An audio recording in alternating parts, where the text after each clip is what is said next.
Our first story takes us to Seattle and the story of Andy Finseth, firefighter. Jennifer, he is a wonderful man. I want to play this heartwarming video for you about Andy Finseth. Can we go ahead and do that? Oh, please do. I'm Andy Finseth. I work at Station 2, Engine 2. I'm a tailboarder on Engine 2, position 4 commonly, so I fill in wherever needed on scenes and commonly the backup driver. I really enjoy working at Station 2, the downtown neighborhood. We got a diverse area we serve, lots of opportunities, and everyone that works down there really wants to work hard. It's a great group of people. So a few years ago, I just kind of noticed that our hydraulics program, or the process of moving and managing water through the fire engines, wasn't quite maybe where it could be.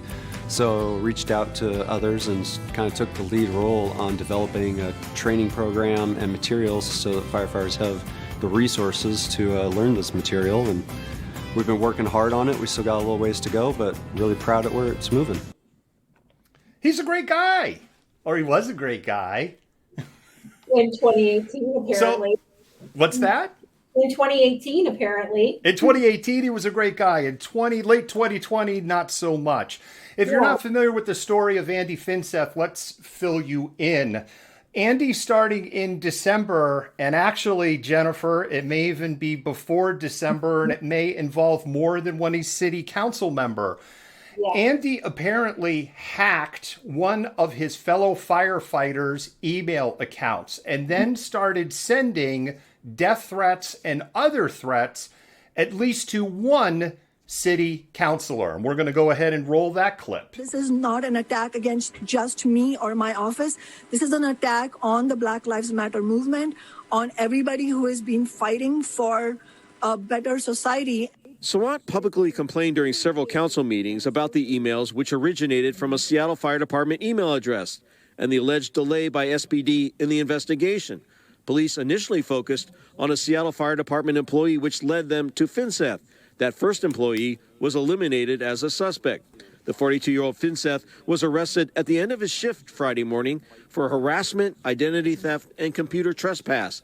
He's now on paid administrative leave, a spokesperson for the department saying there are no circumstances under which the Seattle Fire Department would condone an employee sending threatening emails to another person.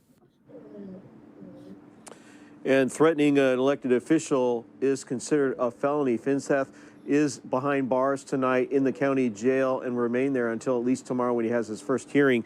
Police are now saying that they also investigated another unrelated threat to another council member in December. We're still waiting to hear who that council member was. Reporting live in Seattle, Matt Markovich, KOMO News. Jennifer, who the hell edits this stuff? That was KOMO's video, not the Firefighter. Fire the editor! No, because I don't want to have to do the show by myself, so we're keeping the editor. I appreciate that, Jennifer. Credit to that video clip goes to KOMO News, not to the Seattle Fire Department, who probably would have preferred that video never saw the light of day. Yeah. There's some things to unpack here. And Jennifer, we have some more, it's like everyone's kind of like, we know this part of the story. Oh no, there's more. There's more. We have more to this story. As I was saying, Jennifer, this isn't just... When Sawant was making these accusations, I was thinking to myself, who would be stupid enough to use their City of Seattle email address to do this? Something doesn't sound right to me. And I get that there's people that are that stupid in the world, but I was like, it doesn't sound right. And of course, now what we've learned was, Andy wasn't using his account. He was using a fellow firefighter's account. That firefighter investigated, could have, if there wasn't the proper due diligence. I wonder if that first firefighter's white, Jennifer. I don't know. And that's an interesting thing. Because you see someone talk about how it's this attack on BLM and other things, but she's also ignoring the fact that it's blatant misogyny.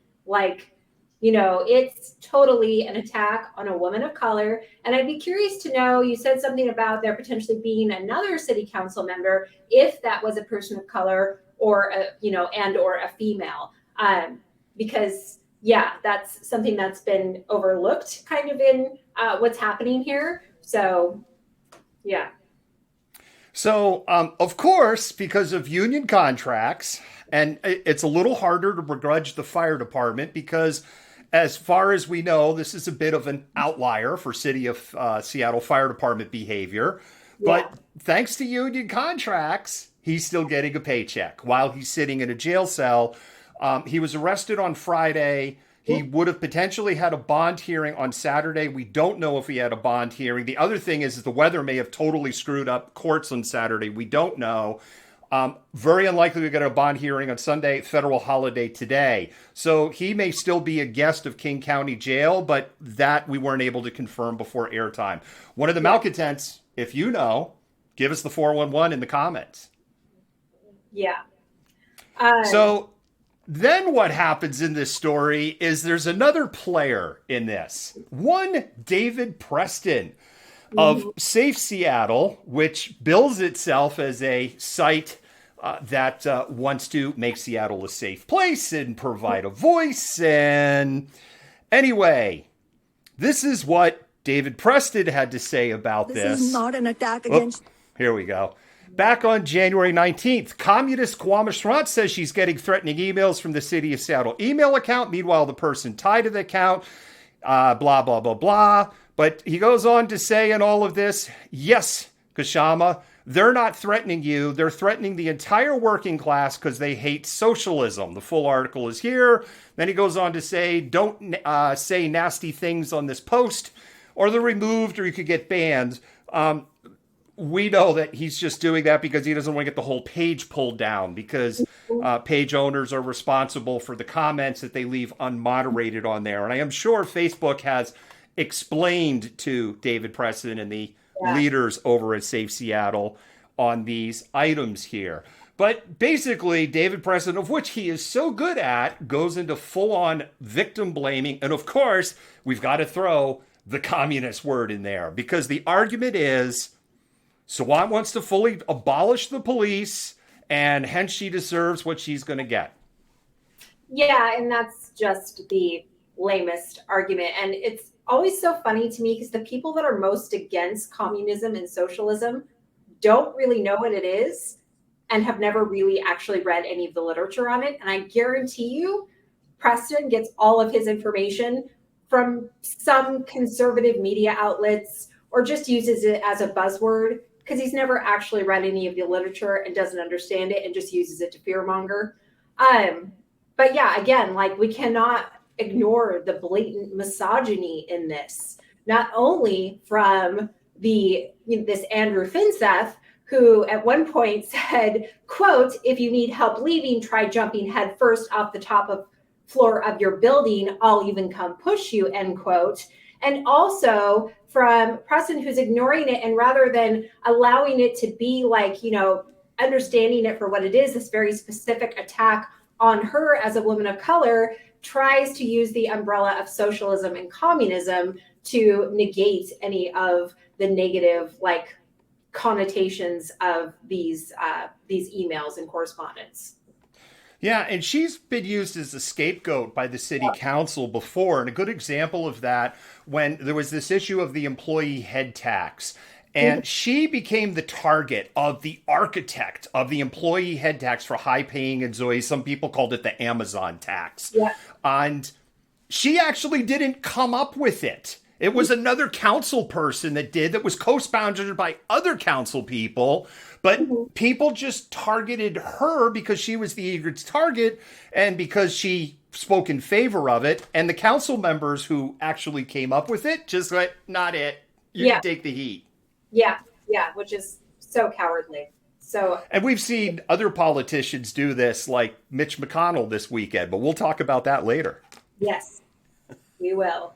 But wait, there's more, because Jennifer, our cameras were rolling on June 8th in 2020, and we have where Kashama Sawant was in the hot box, like really in the hot box, surrounded by hundreds of people who wanted the full abolishment of the police. We have her words on camera, Dave Preston, so this one's for you.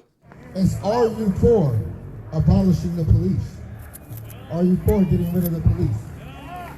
Honest answers. I want to hear her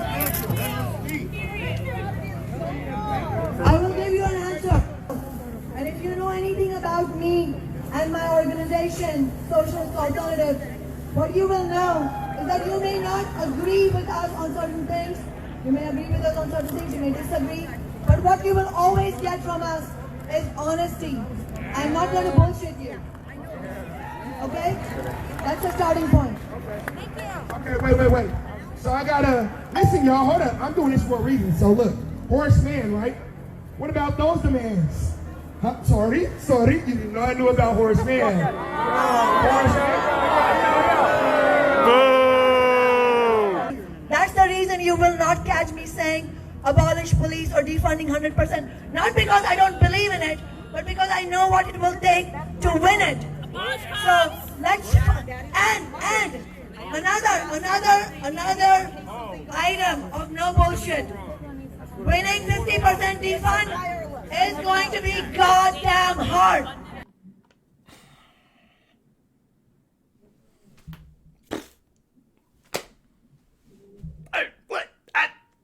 There's her words. She's like, basically, let me paraphrase for you. I think it's a great idea, but it's a friggin' pipe dream that's never going to happen. And as a matter of fact, I don't even think you're going to get 50%. And oh, guess what, Jennifer? She was right. Mm-hmm. Yeah.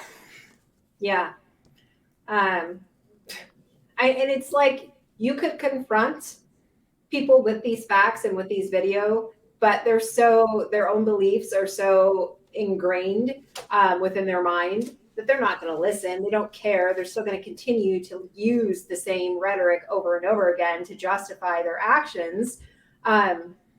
So, I mean, we can call Dave Preston all we want, but the fact of the matter remains, he's still going to continue with his same inflammatory rhetoric, same, position, communist socialism, buzzwords, whatever he can to justify his own position. We are not the same. I'm an American. You're a sick asshole. It's just a perfect little clip to play there. And the really funny thing here for me is I'm not a fan of SWAT. But Jennifer, anybody who watches this shows know I will throw a bone to anyone if I think they deserve a bone. And the other thing I've made clear almost every week, I'm not an abolitionist. And I think this is a good example of where we need police. And especially when we're talking about somebody who is entrusted with the public good. It is a particularly horrific betrayal. And Andy, I say that as a former EMT. So I actually have skin in the game on this one. Yeah, no, it's the whole thing is just absolutely repulsive. And you're going to have people that are going to come out and argue, that, hey, he's done all of these good things. So we just should kind of let this slide because the things he's done that are good outweigh the things that he's done that are bad. And it's the same kind of position when we talk about Black History Month later. It's the same kind of position you see with talking about people like the Founding Fathers. There's this lack of nuance where it's like, yes, we can recognize the good things that they did, but we also just can't sweep the bad things that they did under the rug and not talk about them. And people should have consequences for their actions. In this case, he needs to have some significant consequences for his actions because what he did was threaten a woman's life and got caught. And he's bringing down somewhere between $40 to $50 an hour right now. 40 probably, I don't know how many hours a week, 30 to 40 hours a week. Paid vacation that ironically the taxpayers of the city of Seattle will by proxy be paying for his defense. Gotta love the system. Ugh. No, you don't. Could you imagine someone at Microsoft, Google, Amazon, Facebook doing this to an employee? No, they'd be like, you're fired. Yeah. Not only are you fired, like they would never work in this town again at any company that would be worthwhile to work at. Could you imagine me harassing my students that way, harassing me that way? Like, you might as well just, jump out a window because you wrote such a bad paper. Like, I'd lose my job. I wouldn't get paid, So I don't understand this whole, unionizing and protecting them when they do things like this and making it virtually impossible to administer any consequences of any value for their actions. Exactly. And with that, I think we need to move on. We'll do a pause for the cause. We'll go to the next segment.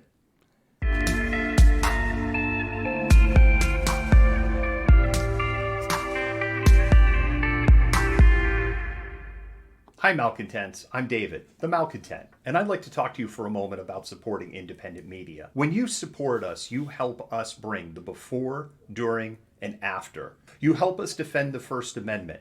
You help us amplify BIPOC and LGBTQIA voices, and you help us hold leaderships at a local, state, and federal level accountable. None of this would be possible without support by viewers just like you.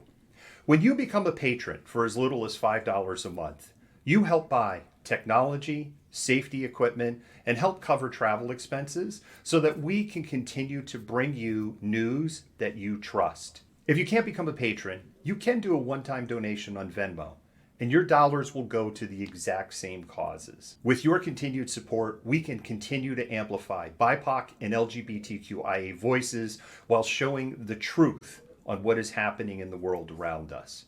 Once again,